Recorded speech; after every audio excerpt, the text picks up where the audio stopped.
I'd like to begin by posing a couple of questions to the Premier on behalf of UBCM.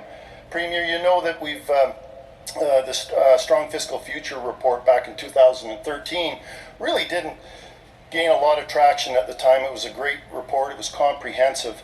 In 2020, the beginning of this year, we reconstituted a committee to look at local government finance and local government resiliency.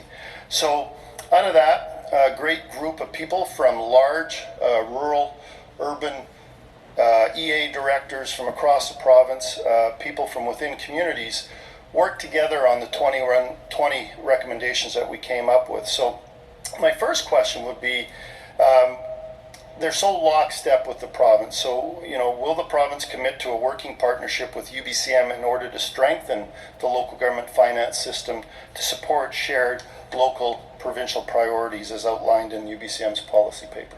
Well, thank you, Brian, and greetings, delegates. It's good to be here, even in this virtual format, to take questions two by two, as Brian said. If you could see the deluge of rain outside, it is Noah-like rain, so questions two by two might make some sense. It is a real privilege to be here. I know how much work has gone on this week.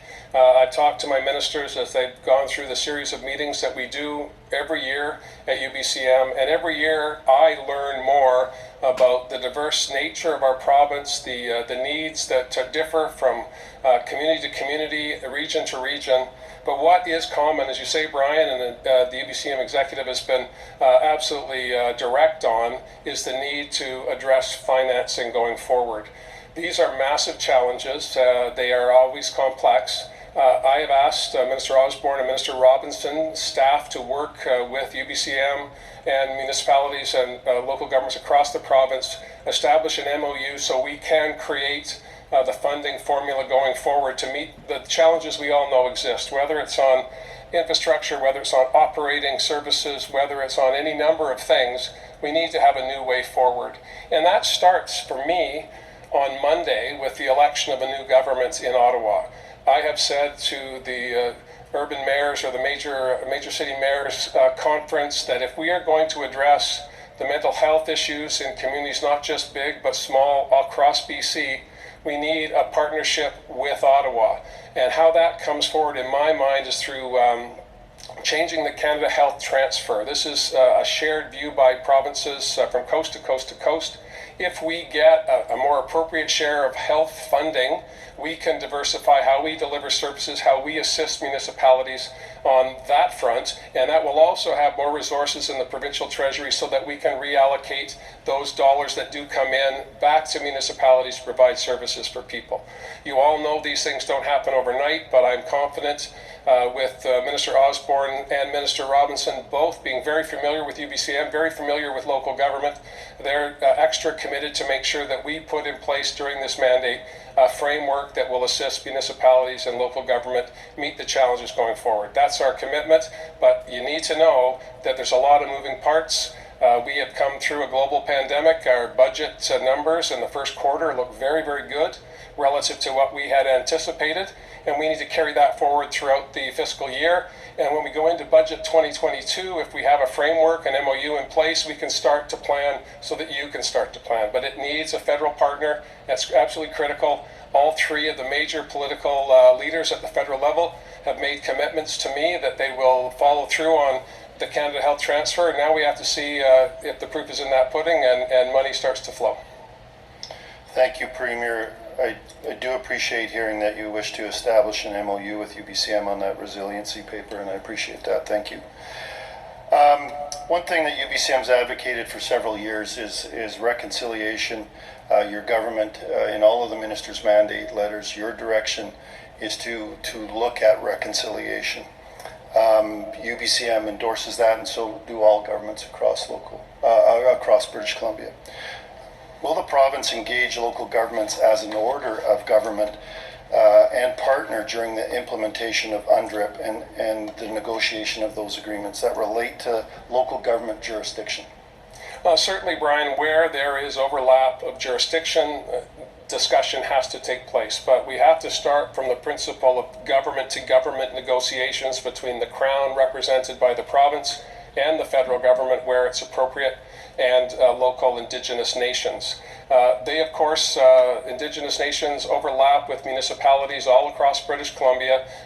Indigenous and non-Indigenous people require services. They need the same hope and future that we all want for ourselves. And it starts reconciliation for me with engagement. And I encourage all of you across the province to engage with Indigenous communities near your territory to start those dialogues. The formal discussions of how we deliver the Declaration on the Rights of Indigenous Peoples is being developed through the provincial work plan. Minister Murray Rankin is in charge of that. He has been making great progress on the work plan, but again, the pandemic has delayed and short-circuited the type of consultation that we would want to have face-to-face, Indigenous, non-Indigenous, rural communities, regional districts, municipal governments, to make sure we go forward. The fundamental responsibility here rests with the Crown, as represented by the federal and provincial governments, but we absolutely understand that we have a shared responsibility to make sure that services are being provided in communities to Indigenous and non-Indigenous members alike, and that will start by having genuine reconciliation on the ground. And local government is the best place to start that discussion. Invite Indigenous leaders into your council chambers to have discussions and dialogue about where they want to go, where you can go together. That's how we make progress. Legislative change is one thing. It's critically important to have the foundation going forward, but collaboration and consultation start by interpersonal relationships, and you can't legislate that, you just have to do that. So I encourage, as I have done, I've been to Brian's council chamber twice as Premier, and I know Jerry Thiessen has been quick to say that that's never happened before. And that doesn't mean it shouldn't happen again. It means that's how you start a dialogue, by doing something you've never done before, engaging with people you've never had a relationship with before. And then when we find the common ground far exceeds those things that we disagree on, progress can be made. Thank you. Okay, folks, we're going to start taking questions directly to the Premier. Again, the Engage tab, and that's how you submit back, and make sure you go back to stream after you submit your questions, and we'll try to get them up 2 by 2, as the Premier said, and we'll work on these as we get through them. The first one we'll deal with from Kate Marsh, Councillor, North Cowichan, Municipality of North Cowichan. Premier Horgan, respectfully, what will you be doing to ensure the peaceful protesters at Fairy Creek are being mistreated by some of the RCMP officers that have been assigned to that file? I fear that someone is going to irreparably be harmed or worse. Well, thank you for the question. The Fairy Creek blockade is illegal. There is an injunction in place, not sought by the government, but by the forest company that has rights in that area. On top of that, the Pacheedaht First Nation, whose territory Fairy Creek resides in, have said that they want logging deferred in that watershed. That has happened. The Pacheedaht First Nation has respectfully asked, not once, not twice, but 5 times, for the protesters to leave their territory so that they can carry on land use planning decisions in their territory in the interest of their community. And despite that, the protesters remain. I have a great deal of sympathy for the protection of old growth trees. That's why I commissioned the review of old growth activities. That's why last September the government accepted all of the recommendations, and that's why we've been working on implementing those recommendations. But the disruptions at Fairy Creek do not in any way assist us in advancing this cause. What it does is draw attention to conflict rather than finding ways for consultation and collaboration. We just had a question about how do we introduce in our communities the Declaration on the Rights of Indigenous Peoples. How do we turn the page on colonialism in British Columbia? Well, I would suggest a good start for the Fairy Creek issue, which has been deferred. There is no logging in the Fairy Creek watershed by directive from the provincial government in consultation with the title holders, and that is what was in the body of the recommendations that came from the special panel review by Al Gourlay and Gary Merkel. The first order of business is to make sure there's dialogue with title holders. We're doing that. So respectfully, the best way to stop conflict at Fairy Creek is for the protesters to acknowledge that there is no logging activity going on there and go back to their homes, so that the Indigenous peoples whose territory we're talking about can resolve how they want to go forward. And together, collectively, that's how you find solutions. Thank you, Mr. Premier. Next question from Mayor Al Sebring, North Cowichan. Mr. Premier, thank you for all your work. A question about housing supply. The panel on housing supply and affordability recommended, among other things, a change in the paradigm around land use decisions to reduce the impact of NIMBYism. Your thoughts on this? Well, thanks, Al. That's a double-ender 2x2 from North Cowichan.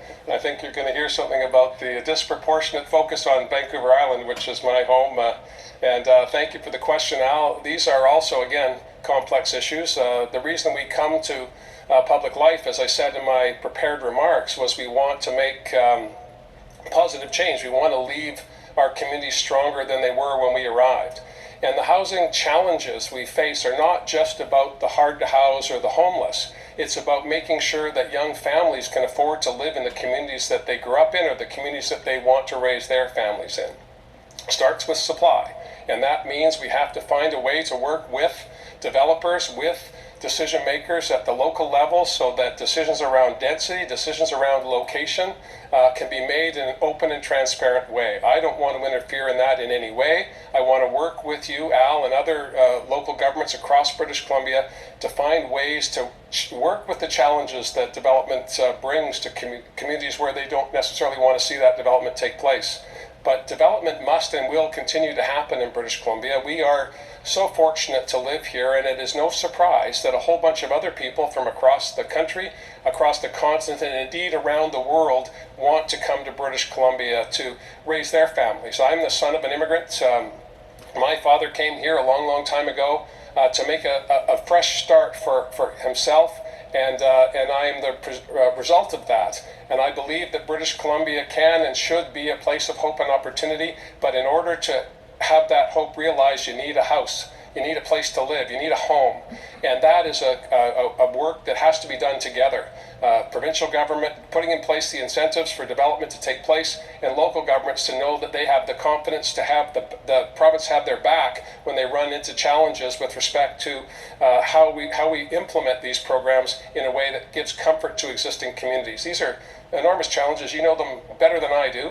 You have open council meetings. Our legislature has been virtual for the past year, and even when it's not virtual, we don't have public hearings where people come and express their grievances, as I know all of you do. So it's a challenge. You've got a partner in Minister Eby, Minister Robinson, again, who has the purse strings, did have the housing file. We put in place a massive amount of money to bring on more supply. COVID got in the way. There's a host of challenges about mobility. We need to continue to build.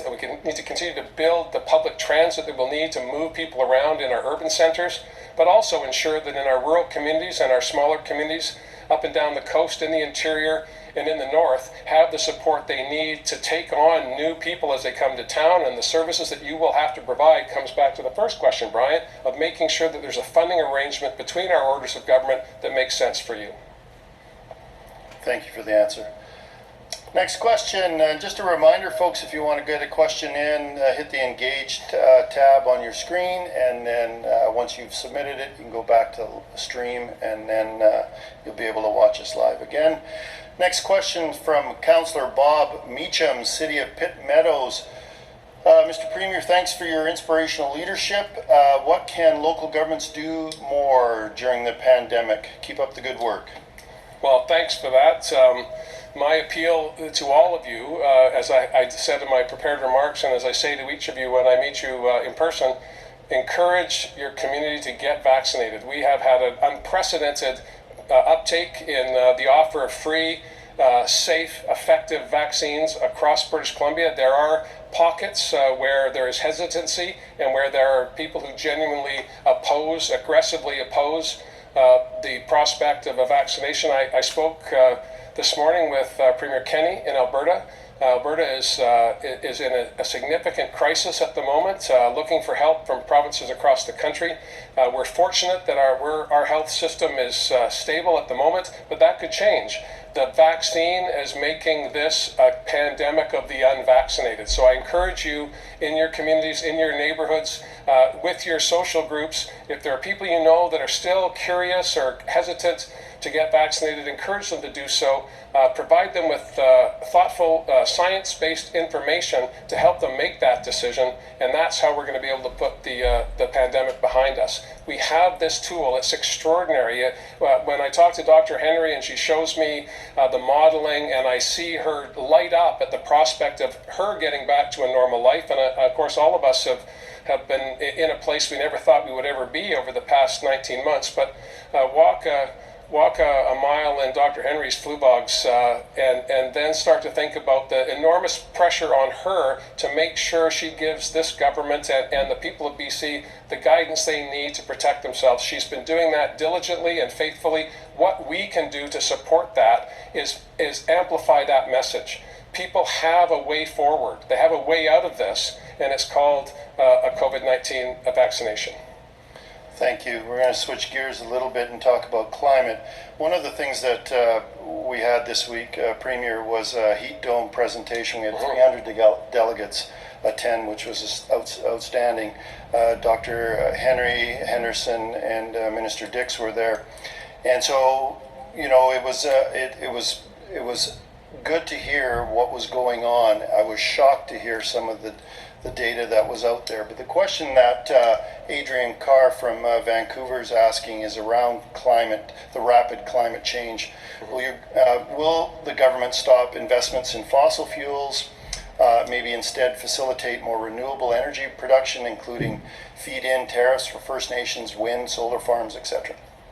Well, thank you, Adrian, and I know you're well versed in these issues, so I won't provide a lecture on the challenges of moving to a cleaner, greener economy, because British Columbia, successive governments, left and right, have been doing that, starting by putting a price on carbon. The first jurisdiction in North America to do that. We've continued previous government policies to make sure that carbon pricing is a foundational part of our climate strategy. We also, as you know, have a pretty clean sheet when it comes to hydroelectricity. 96% of the energy used in British Columbia comes from clean, green sources. So our space to move on clean energy is limited.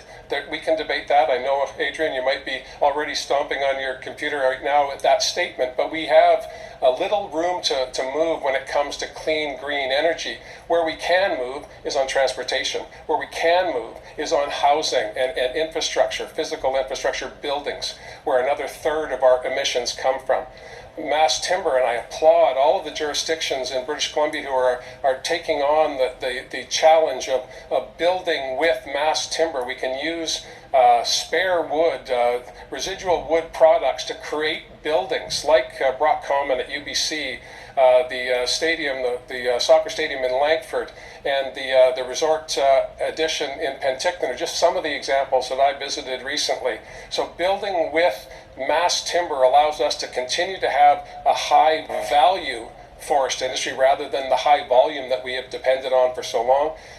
3.1 million hectares of BC forests burned up in 2017, 2018, and 2021. We have an enormous challenge ahead of us to make sure that the 350 million trees we planted last year and 350 million trees we planted